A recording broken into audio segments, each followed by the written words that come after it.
Radhe Radhe Govinda Govinda Radhe Radhe Radhe Govinda Govinda Radhe.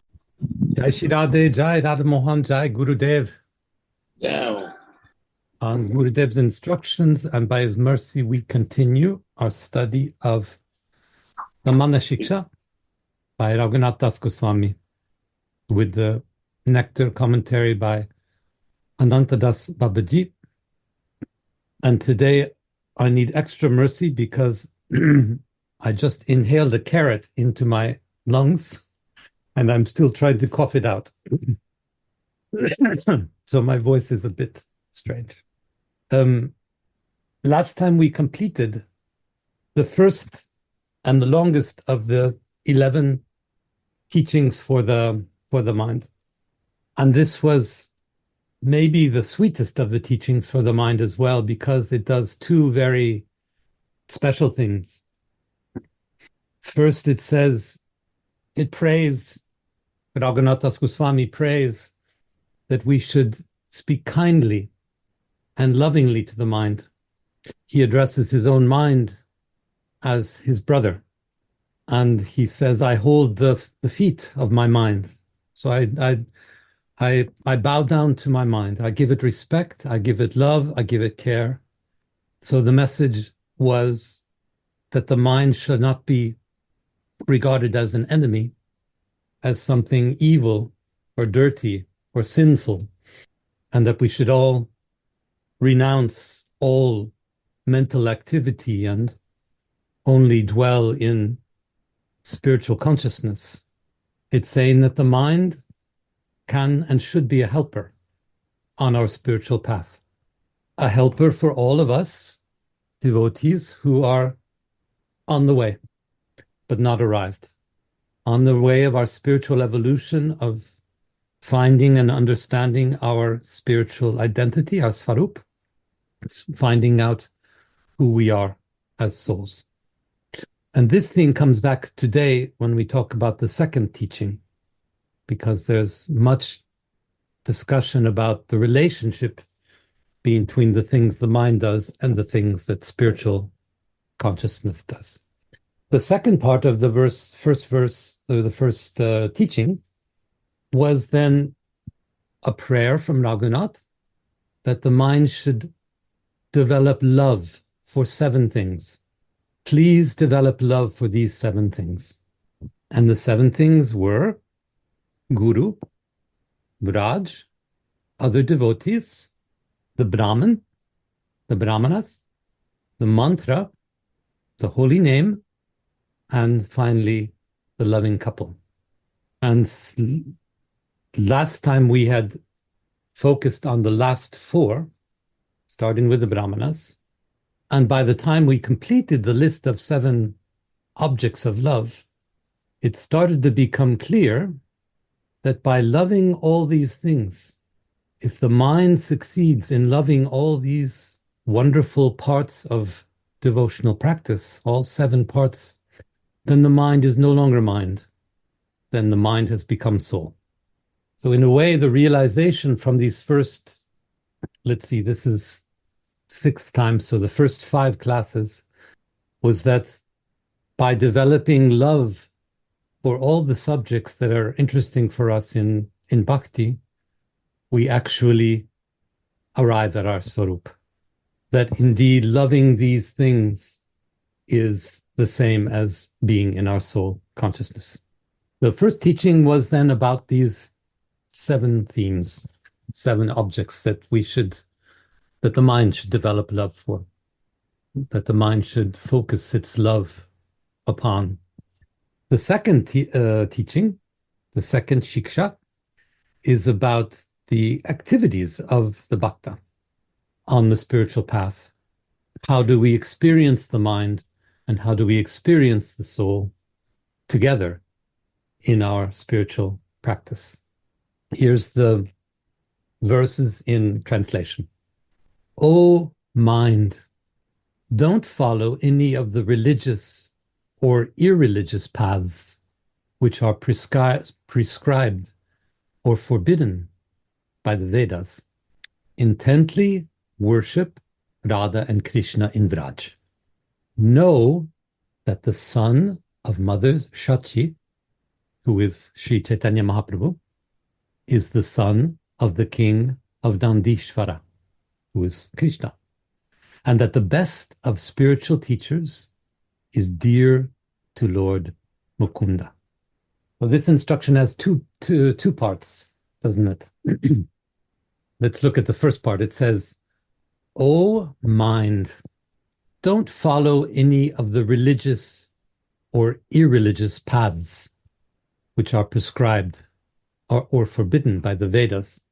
So it uses the word dharma and adharma.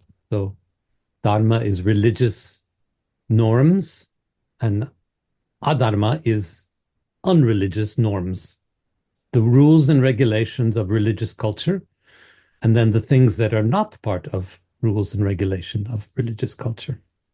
So he's saying to his mind, Raghunath, don't pay attention to these things.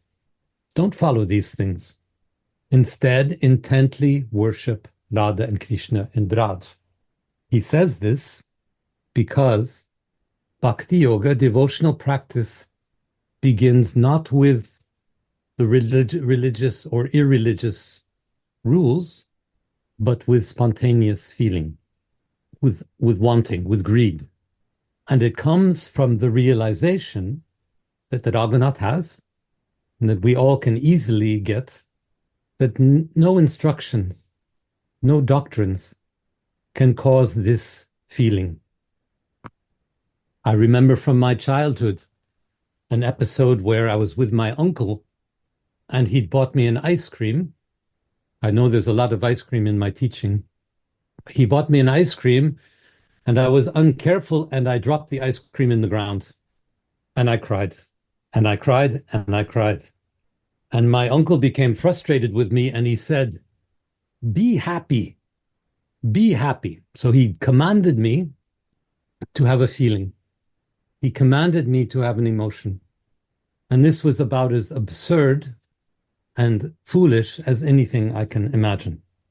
What is miraculous about feelings, what is divine about feelings, what is so beautiful about feelings, is that they cannot be controlled.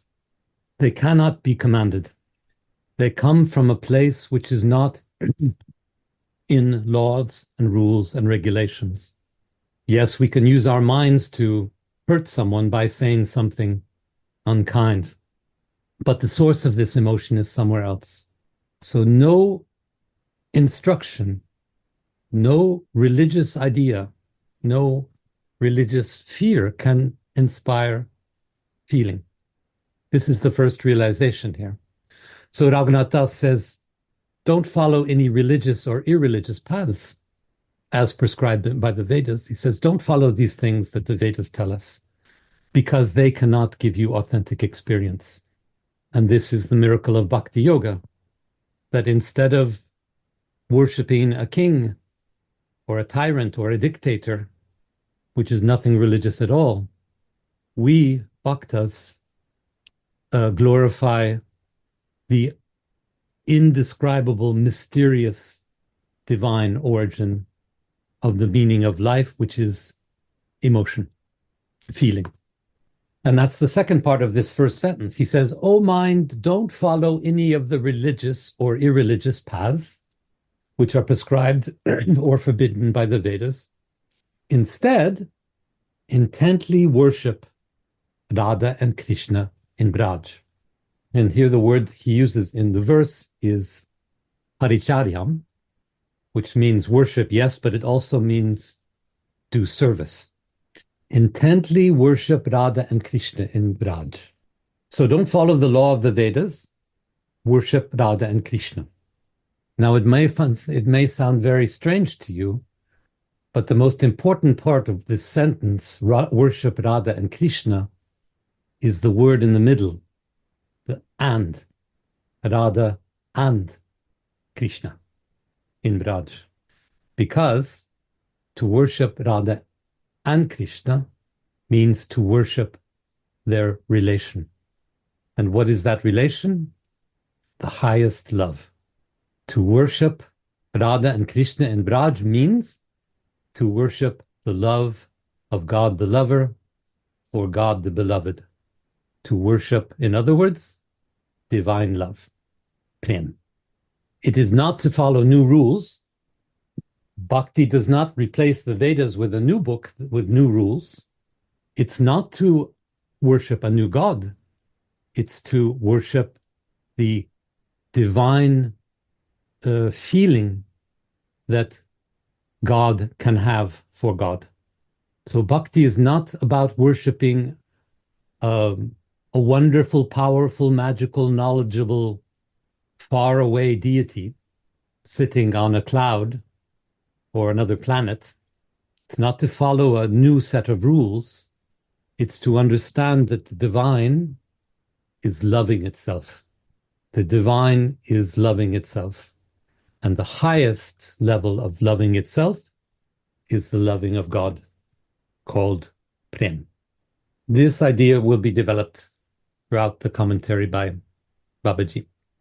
The second part of this verse, we continue, is this. Raghunath Das says, know that the son of Mother Shachi, Shachish Sunu, so the son of the mother of Chaitanya, who is Chaitanya, of course, is the son of the king of Nadishvara. In other words, Krishna.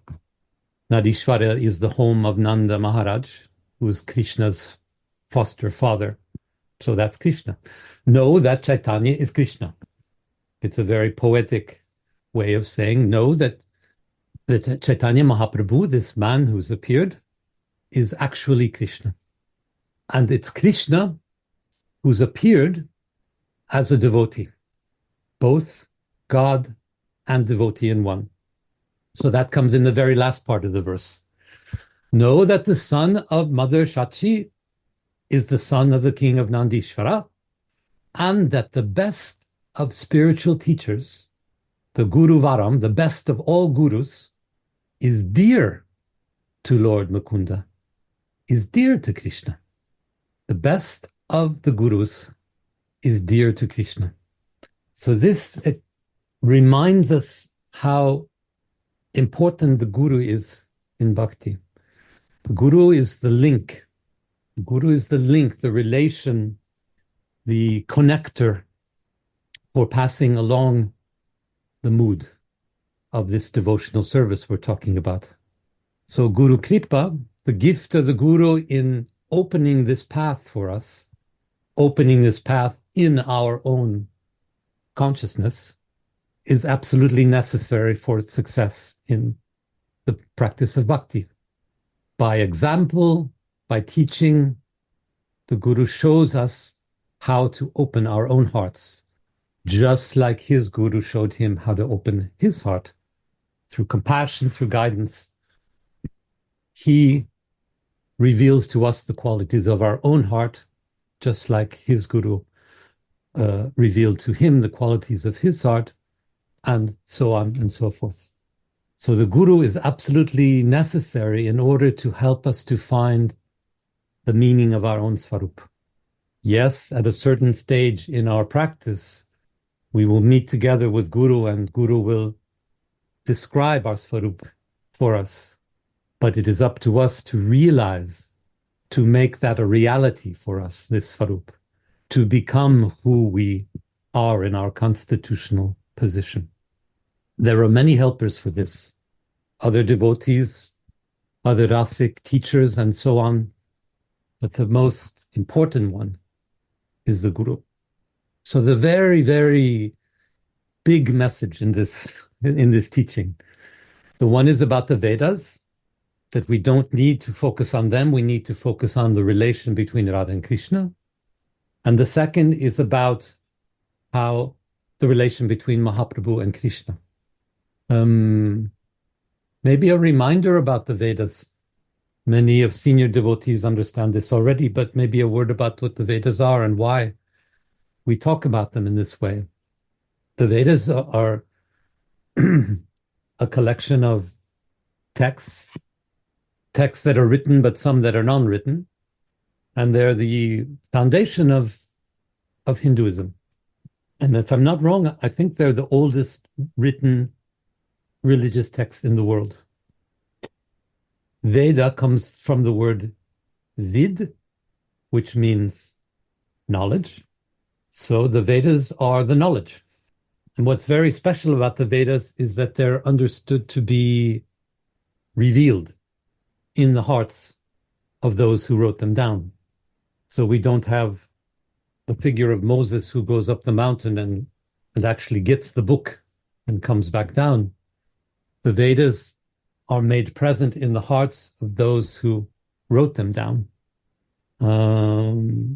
Some of the Vedas are called Shruti, which means the ones that are heard. Shruti means hear. And then some are called Smriti, the ones that are remembered. In any case, and this is the last word then about Vedas, it remains a mystery how they came. We don't know. And I believe that this mystery, that's why I wanted to say it too, is sometimes forgotten.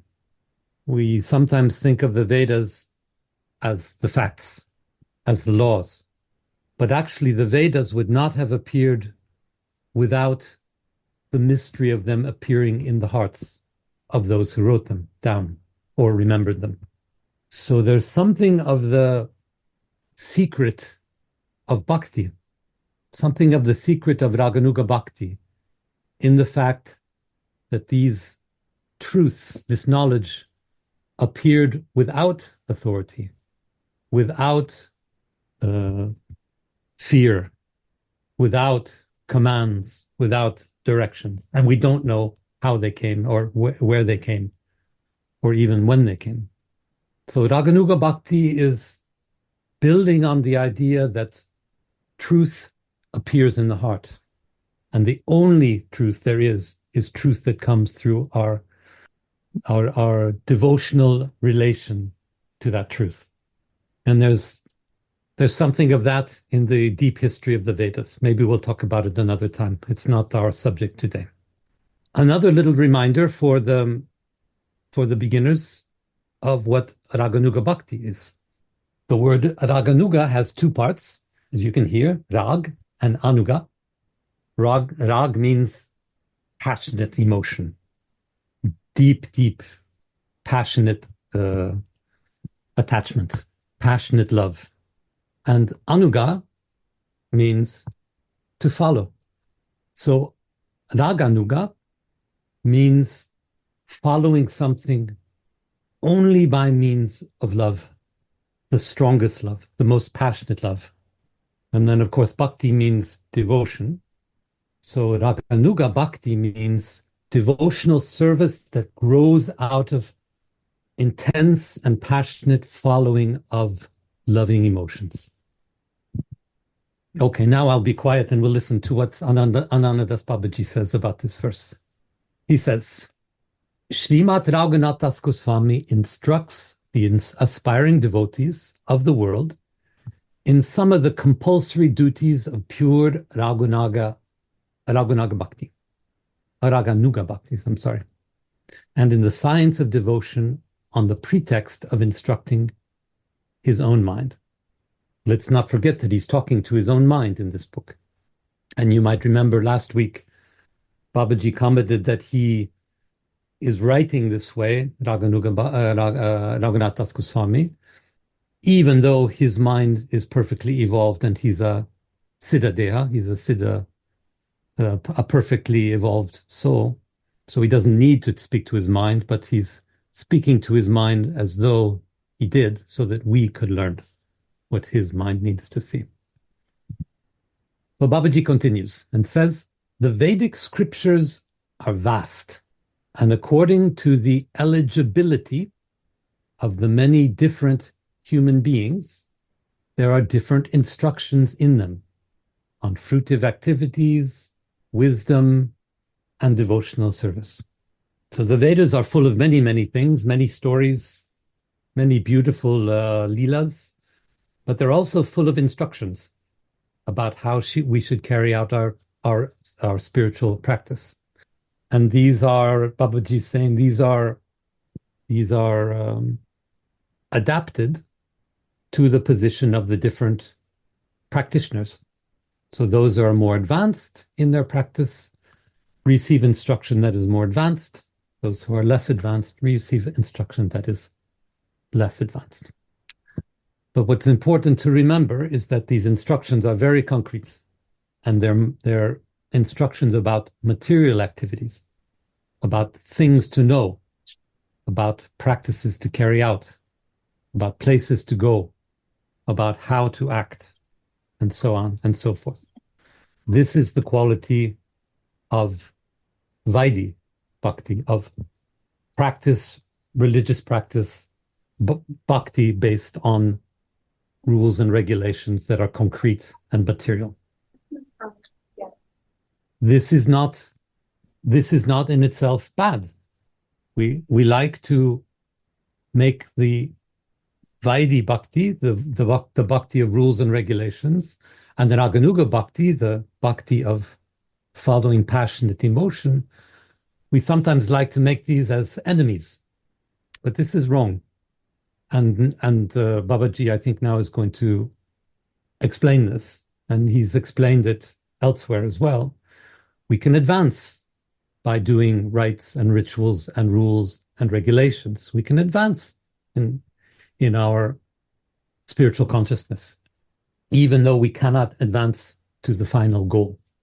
So Babaji says sometimes someone can give up a lower occupation and become eligible to enter into a higher occupation. So we can advance in our spiritual practice by following the instructions. These things, he says, are also ascertained by the scriptures. They're explained by the scriptures. So we can do certain things, follow the instructions, kind of like a cookbook for making a cake. How to lead our lives, how to wash, how to dress, how to eat, how to do puja, how to pray. These things we need to know, and they are beneficial. But we must not think that they will lead us to the heart, to the soul. They will put us in a very auspicious position to find our svarup, to find our soul, to advance, but they are not in themselves advancement. It's only by the mercy of rasic devotees who are in this feeling, and the most important one for us, like I said before, is our guru.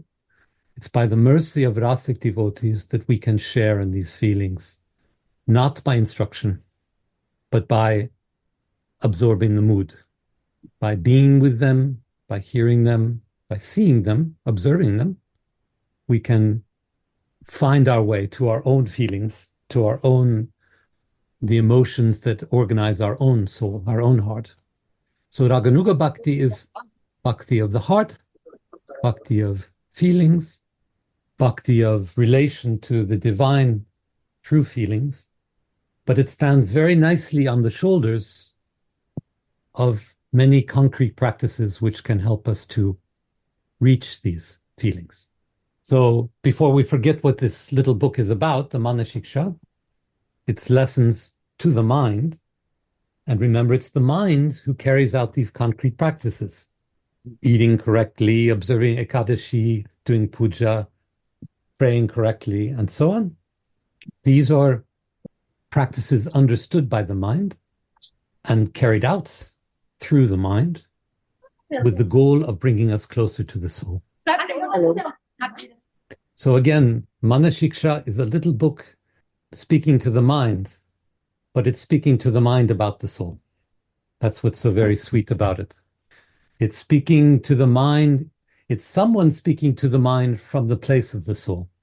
So Raghunath Das Goswami is praying to his own mind, but he's a fully evolved soul being. And so he can appreciate and understand how the mind can be helpful in our path, on our path to our own souls. Babaji continues now.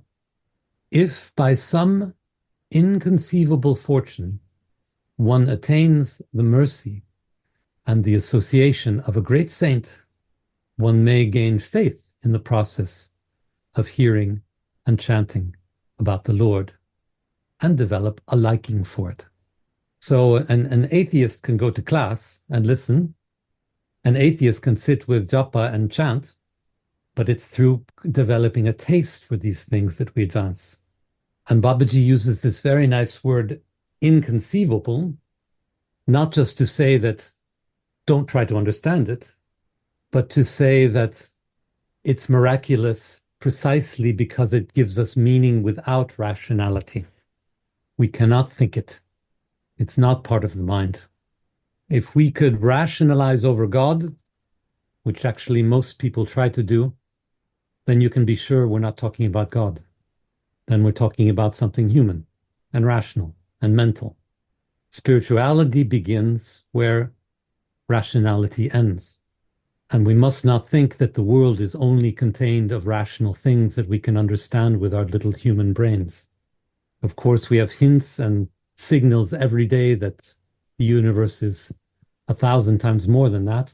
And the greatest signal that we have every day, that the universe is 1,000 times more than our minds, is the feelings we feel. And that is why we're here together, because we felt something. And what's really beautiful about feeling something is that you can't go back. There's no reverse.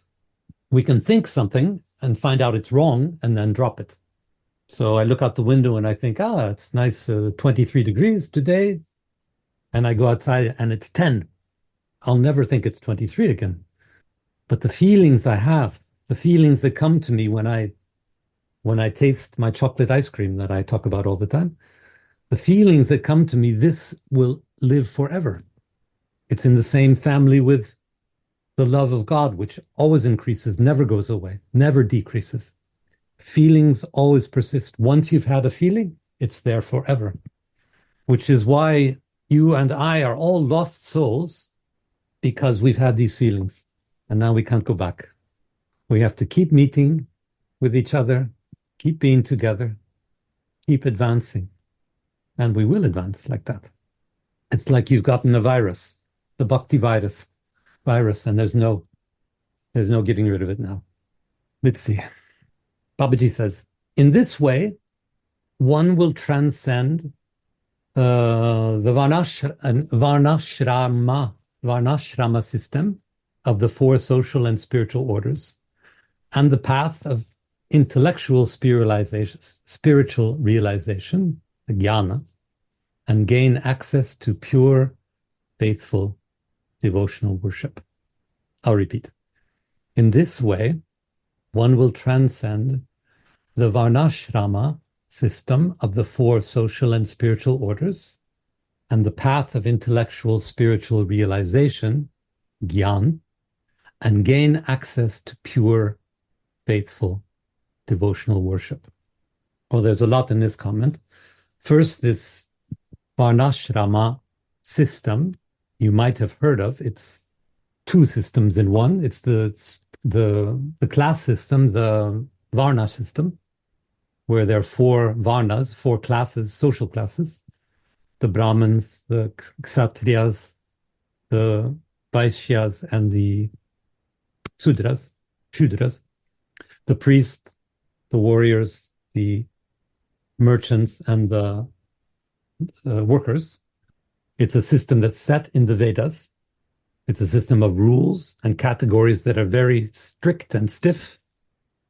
And then there's another system there, which is called the ashramas, the stages of life: the student, the brahmacharya, the grihasta, the vanaprastha, and the sannyasi. So the student, the householder, the retiree, and the renounced.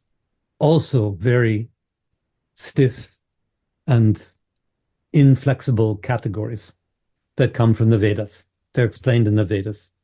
This is not important. What is important is that Babaji is saying that once we've discovered the soul, once we've attached to that feeling of devotion within our hearts, we will transcend all these categories.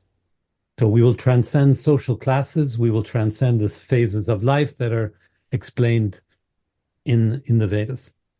And if we stick to these, if we think that these categories are the truth about life, then we will be blocked. It's only by transcending these categories that we can advance. Instead of seeing the world as one based on categories, like the four social classes or the four phases of life, the Bhakta understands that the truth of life is based on relation, relation to the divine, relation to the divine in others, relation to the divine in Guru, relation to the divine, of course, in God. And this relation is not one of logics and categories, it's one of feeling. And in the same comment, Babaji points out that if we don't develop taste for all the things we do, we don't develop feeling, then we cannot advance. But what's really encouraging is that, once again, we can carry out these rules and regulations of Vaidhi Bhakti. We can do our puja, we can do our chanting, we can do our Ekadashi worship practice, and so on and so forth. And if we are fortunate, then we'll simply begin to like it. We start chanting because Gurudev said chant. But then in a few days, maybe in a few hours, we start to have a taste for that. We start to feel an attraction for it. And if we then focus our mind on that attraction will grow. And the taste for chanting will grow. And as the taste for chanting grows, the chanting becomes deeper. And as the chanting becomes deeper, the taste for chanting grows, and so on and so on. So in a way, the Vaidhi Bhakti, the rules and regulations, they are not our goal, but they give us a place where we can see the seeds of feeling, the sprouts of feeling growing, and then we can water them and let them grow. We have to do something in order to love something. And this is another topic, but the purpose of our material life is to develop feelings in relation to things, so that we can then let the things be fall away and the feelings alone continue. A feeling can be attached to anything, and a feeling can always grow. And that is really the daily practice of a bhakta. Identify where there's feeling in your life. Maybe it's because of your loved ones, probably first and foremost because of your husband or your children or your brothers or sisters. But maybe it's also because there's beautiful flowers in your garden, there's beautiful food on your table, which causes a spark of feeling. Attach to that feeling. Don't attach to the food. Don't attach to the body of your husband. Don't attach to the body of your flower. Attach to the feeling which it causes, and let that grow. This is everyday bhakti. Now Babaji is citing Srimad Bhagavatam, where Lord Krishna is speaking to Uddhava. And he says to Uddhava, one must continue performing one's occupational duties as they are prescribed by the Vedas, as long as one has not developed a liking for hearing topics about me. So until the feeling starts to come, you simply continue. Continue the practice, continue the japa, continue the harikatha, continue the puja, continue your rules, your rituals. And when the feeling starts to come, then you switch your attention to the feeling. And Babaji explains this verse, what Krishna says to Uddhava, in this way. He says, the purport of this is that as soon as one becomes callous towards worldly affairs, callous means insensitive, the purport of this is that as soon as one's heart is purified by performing Vedic fruitive activities, one becomes callous towards worldly affairs and gains access to the path of Gyan, intellectual, spiritual realization.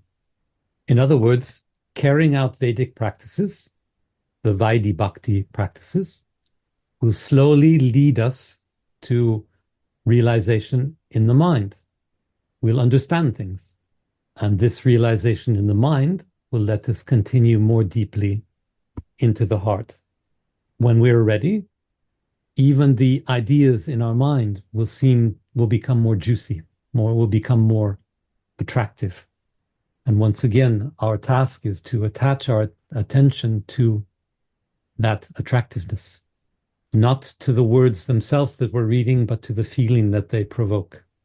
The juiciness of the world, the flavor of the world, is not in the world. It's not of the world. It's of the soul. So when the world is flavorable to you, you know that it's not the world itself which has flavor, but that your soul has flavor. And the soul is the place of the flavor. And you go deeper into that soul in order to increase the flavor. Babaji says, as long as one has not by chance become attracted to the topics of the Lord by the grace of a great saint, one must continue to perform all the different social duties. So we carry on with our rituals until we are fortunate enough to begin to have taste for it. And it has to be by chance. He says, if you haven't had the chance to become attracted, then you simply have to continue and wait. Why does it have to be by chance? Because if it could be caused, if we could pay 50 euros for it and get it, then of course it wouldn't be taste. If we could do 64 rounds of japa for it and automatically get the taste, then it wouldn't be taste. It would be, Gurudev says, an Amazon transaction. So a faithful person continues the rituals, continues the japa, continues the puja, and so on, until taste develops. But I said it before, I'm sorry to repeat, but it's such an important message. The reason you're all here is that you have the taste. Maybe just a tiny, tiny molecule of taste, but you have it.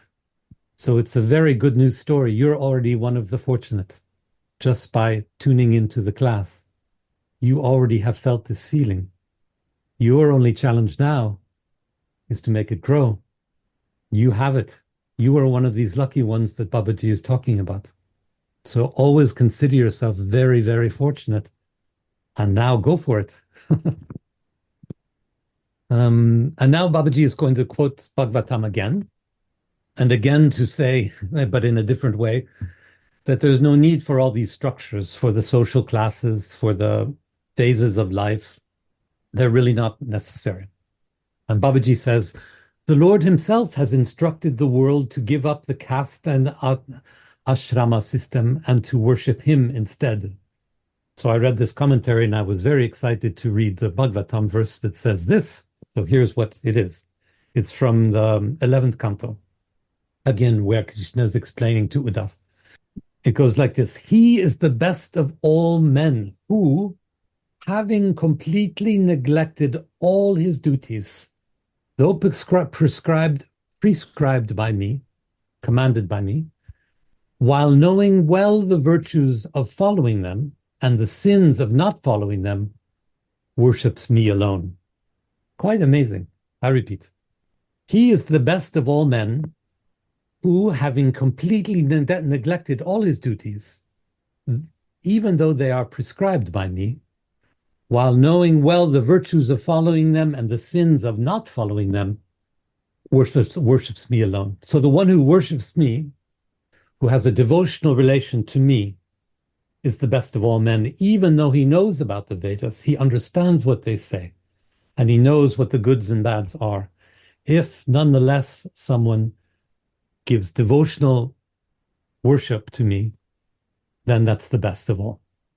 In other words, Krishna is saying, even though the Vedas were given by me, you had better drop them and focus on devotional practice to me. And by me, we learn in the age of Chaitanya Mahaprabhu, devotional practice means devotion to Chaitanya Mahaprabhu, devotion to the love of the Yugala Kishore. Babaji goes on and says, Sridhar Swami, who was a sadhu from a bit after Chaitanya, from the 15th century, I think, he writes in his commentary on this verse. Then Babaji quotes, Such a person, so this person that drops the Vedas and focuses on bhakti, such a person knows that such fruitive activities are simply disturbing his meditations on me.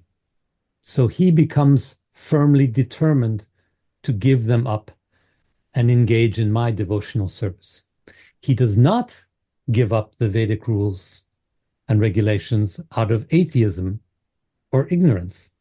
So this is very interesting that Bhagavatam does not say this, but Shrira Maharaj says that the reason you give up the Vedas is interesting, is important. If you don't give them up because you don't believe, you're an atheist. And if you don't give them up because you don't know them, you're ignorant. But you give them up because there is more, what should I say, progress you can make through devotional service, then it is a good thing. So if you realize, if you know the Vedas and you believe in the Vedas, but you give them up because the path to God is clearer through bhakti, then it is a good thing. And then Babaji comes to the greatest moment of his argument, and that's the final line of Bhagavad Gita, or not, almost final line. He says, at the end of Bhagavad Gita, the Lord gave a similar instruction as being the most confidential of all teachings. So this is the verse 66 of Bhagavad Gita 18, chapter 18. Some say it's the essence of Bhagavad Gita, all of Bhagavad Gita in one verse. And here it is in translation. O Arjuna, give up all forms of religion and simply surrender unto me. I will free you from all sins. Do not fear. Maybe many of you know this. Gurudev has taught it to us many times. Give up all forms of religion and simply surrender unto me. I will free you from all sins. Do not fear. So the very short version of Bhagavad Gita, the airport version of Bhagavad Gita, is one word. Very simple. Surrender. Full stop. Surrender. You can write it on a little yellow note and put it on your computer screen. Bhagavad Gita 1866, surrender, with an exclamation point. All you need to know. And Babaji says about that, this verse confirms that those who tread the path of pure devotion give up all connection with the religious and irreligious activities which are discussed in the Vedas. In other words, this verse from Bhagavad Gita confirms Raghunath Goswami's, the first part of his teaching in Siksa 2, which is that we should give up the Vedas and turn ourselves to devotion. And now Babaji actually goes back to the verse to discuss it a little bit more. And he repeats. Now he cites again the verse. O mind, give up the moral and immoral activities which have been described by the Vedas. Actually, in the first translation, it's religious and unreligious activities, but that's about the same. It's dharma and adharma. O mind, give up the moral and immoral activities which have been described by the Vedas and elaborately serve Radha and Krishna in Braj. Yeah. And then Babaji is going to comment on this word, which is translated as worship in the first translation, but now he translates it as serve, this word paricharya, which means to do puja, to do upasana, but it also means seva, to serve. So give up the moral and immoral activities described in the Vedas and simply serve Radha and Krishna. And now Babaji wants to comment more on this word paricharya, to serve. What does it mean to serve? He explains. Prachura paricharya, so service, this abundant, great service, here means that on the path of Raganuga Bhakti, the devotee thinks of himself as a devotee of Braj, both in his external body and in his mentally conceived spiritual body. So Babaji is explaining that when Raghunath Das says, serve Radha and Krishna, this happens in two ways: through the external material body and through the spiritual body that we form in our mind by imagining it. So, two kinds of service: material service and spiritual service. And this is really the theme for the rest of this commentary: material service and spiritual service. Babaji quotes now Rupa Goswami in Bhakti Rasamrita Sindhu, which is the Rupa Goswami is the guru of Bhakti Yoga, and this is his theory book of Bhakti Yoga, Bhakti Rasamrita Sindhu. So in that book, he says, a person who desires love for the lotus feet of Radha and Madhava should follow in the footsteps of the people of Braj, serving them both in his external devotee body, in allegiance to Sri Rupa and Sanatana Goswami, and in his spiritual body, in allegiance to Sri Rupa and Rati Manjari. So even in this very special book by the first of the six Goswamis, Rupa Goswami, the top of the Goswamis, he explains two kinds of service: material service and spiritual service. Service as sadhaka, like Rupa Goswami, or his nephew Sanatana Goswami, who's another one of the six Goswamis, and in spiritual body, in Manjari body, as Sri Rupa Manjari and Sri Rati Manjari. So every devotee has a material body, the one that's very familiar to us, that we use to walk to school or drive the car or make lunch or do our job. And we have a spiritual body, the one in which we serve, in spiritual terms, the love between Radha and Mohan. In the most advanced, once we have reached Svarup, once we have reached our realization of our spiritual form, we take a Manjari body. So all of the great Goswamis, they have a material body and a spiritual body. They have a material name and a spiritual name. There are many of these, but some of them are good to know. Some of the basic ones are good to know, like Rupa Goswami, this top Goswami. When he's in his spiritual body, she is called Rupa Manjari. And Sanatana Goswami, when he's in his material body, when she is in her spiritual body, she's called Rati Manjari. We could talk about all the six Goswamis, but maybe this is not the time. And all the great acharyas have Manjari names and material names. They're very sweet to look at if you're interested in that someday. The point is that we carry out our material service in our material lives, in our material world, thinking always of what can be best for the pleasure of Radha and Mohan. And then in our minds, in our meditations, in our deepest meditations, we visualize the seva that can be taking place in the spiritual world, where we imagine the amorous couple, where we imagine Radha and Mohan seeking every day, 8 times a day, to meet each other and to separate again. And why do we do this? Why do we do this imagining of the spiritual service? Well, it's because we have a soul, we have a svarup, and this svarup has a nature. And the nature of our svarup is a reflection of the nature of the soul of God. The emotions that we feel and experience when we're closest to our soul are a reflection of the nature of the feelings of God.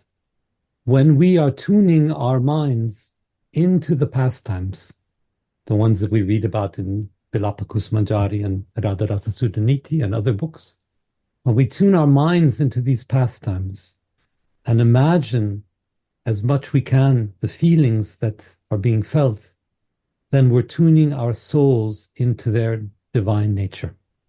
The more these pastimes become real to us in our minds, the more the divine in our soul becomes this identified with the divine itself. The soul is fully spiritual. The soul is perfect. The soul is a siddha deha, a spiritual, perfect body. When it is purified, it is like a perfect harmonization with the soul of God. So our practice in imagining these pastimes is a practice of tuning our soul into the soul of God. The pastimes, the way that they're told to us by the great acharyas who have had these visions strongly, they are a picture of the soul of God, a picture of the emotional landscape of the soul of God.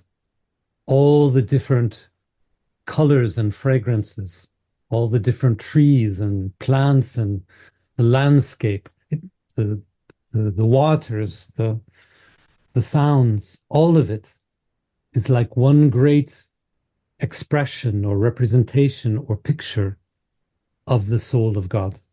And it's a picture made of feeling, a picture made of feeling, because the soul of God, like the soul of the devotee, is made of feeling. So we visualize these pastimes in order to tune our soul to the divine. Now Babaji is going to cite from Chaitanya Charitamrita, the Madhya Lila 22. There are two kinds of devotional practice, internal and external. In the external body, one engages in hearing and chanting, and in the mind, one conceives of one's own spiritual body in which to serve Krishna in Braj day and night. So again, I don't want to speak too long about it because it's also very personal, but the verse says, in our mind, we conceive of our own spiritual body. So when we're in our meditation, meditating on the Leelas of Radha and Mohan, we're meditating on the place that our Siddha Deha, our spiritual body, has in relation to that Leela. But again, to be more simple, more general, the verse in Chaitanya Charitamrita is again talking about the two kinds of service that happen, that need to happen: material consciousness and spiritual consciousness. When Krishnadas Kaviraj says in Chaitanya Charitamrita, we must conceive of our own spiritual body, he means we must realize our own svarup. We must become familiar with our own soul. We must become friends with our own soul. We must know fully our soul and understand that we are that soul. And material practices can lead us a long way to that. Not all the way, but they can help us to come a long way. Complete realization comes only from feeling, not from thinking. And Babaji comments now on this verse from Chaitanya Charitamrita. A devotee who desires love for Radha and Krishna should persistently live in Braj, always live in Braj, if not physically, then mentally, and serve the deity of Radha and Krishna with flowers and dairy products from Braj, always chanting Hare Krishna and hearing about the loving pastimes of Radha and Krishna from the mouths of the Rasic devotees. These are all material practices, all material services, but they're right on the edge of spiritual service. The more our consciousness is focused on the spiritual nature of the practice, the closer it is to that realization. But like we joke sometimes, we need our feet to walk us to the temple. We need the airplane to fly us to Vrindavan so we can do our practice, so that we can do our spiritual practice. The material, the mind, the intellect has a place in all of this. Now come a series of quotations from Prema Bhakti Chandrika by Narottam Das Thakur, and then we'll finish with these. This is, of course, a very important and wonderful book for Bhakti. It's kind of handbook of Bhakti. And I hope you have a chance sometime to listen to our dear Suniti Didi's classes on Tuesdays, tomorrow, on the Prema Bhakti Chandrika. So what Narottam Das Thakur does not explain in his verses, Ananta Das Babaji explains in his commentary. So really very wonderful book. So here is one quite well-known verse from that. It's verse 76. Fix your mind on the service of Radha and Krishna and praise their lotus feet. You will all become most happy by hearing their names and qualities from the mouths of the devotees. And Babaji comments, in this way, one should always meditate on one's mentally conceived spiritual body, following in the footsteps of Shri Rupa Manjari and Shri Rati Manjari, and mentally serve Radha and Krishna throughout their eternally revolving eightfold daily pastimes. And now another quotation from Prema Bhakti Chandrika. I will equally render loving service with Shri Rupa Manjari, Shri Rati Manjari, Ananga Manjari, Manjulali, Shri Rasa Manjari, Kosturika, and others.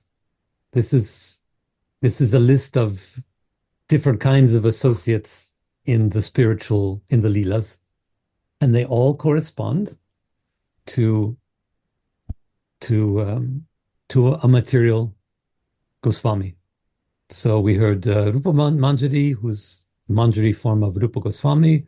Rati Manjari is Raghunathas, Ananga Manjari, and so on and so forth. If you read Prema Bhakti Chandrika, you have explanations of all these different names, if you're interested.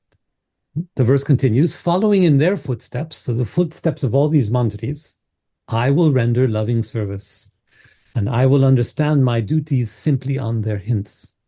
I will be attached to their forms and qualities and stay amongst the Sakis. Following in their footsteps means letting oneself be guided by the heart.